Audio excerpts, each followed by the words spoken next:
కేసీఆర్ నిర్మించిన నియంతృత్వ వ్యవస్థలను సీఎం రేవంత్ రెడ్డి కూల్చివేస్తున్నారని అన్నారు ఎమ్మెల్సీ అద్దంకి దయాకర్. ప్రజల గొంతు నొక్కే ప్రయత్నం చేసి శక్తులను ఇటు రేవంత్ రెడ్డి పాలనతో చెక్ పడిందని అన్నారు. తెలంగాణ వనరులను కొల్లగొట్టిన బకాసురులను మట్టుబట్టిన ఆధునిక కాలపు అర్జునుడని రేవంత్ రెడ్డి అని అభివర్ణించారు. ఆయన రాజకీయంగా ఎదుర్కోలేక రేవంత్ రెడ్డి కుటుంబాన్ని అబద్దాలతో అబాసుపాలు చేయాలని బీఆర్ఎస్ ప్రయత్నిస్తోందని అద్దంకి దయాకర్ ఆగ్రహం వ్యక్తం చేశారు.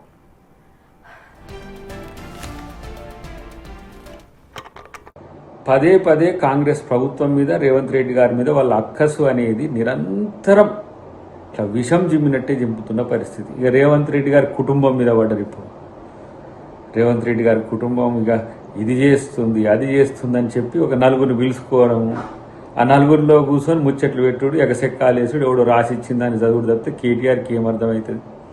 మొన్న మీ చెల్లె చెప్పింది కదా, లైట్గా తీసుకొని ఏంది కూరలో కరివేపాకులాగా ఇట్లా పట్టించుకోని పరిస్థితి నీకు ఉన్నది.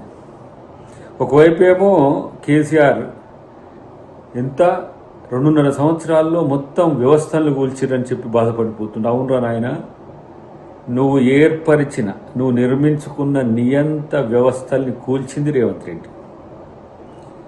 నీ ఆలోచనలో ఉన్న ఫ్యూడలిస్టిక్ అప్రోచ్ని డెస్ట్రాయ్ చేసి ఇప్పుడు పరిపాలనలో ప్రజాపాలన తీసుకురావడమే రేవంత్ రెడ్డి చేసిన లక్ష్యం. మార్చాలి, లేకపోతే నీలాగా ఉంటే తెలంగాణ మళ్ళీ నిజాం కంటే ముందు రోజులకు వెళ్ళేది. కాబట్టి అలా రేవంత్ రెడ్డి మీకు కనబడతలే. ఎందుకు ఇట్లా ప్రజాస్వామ్య పరిపాలన చేస్తే ఎట్లా, మమ్మల్ని విలన్లు చేస్తుండే ఎట్లా అంటే విలన్లే కదా మీరు న్యాచురల్గా.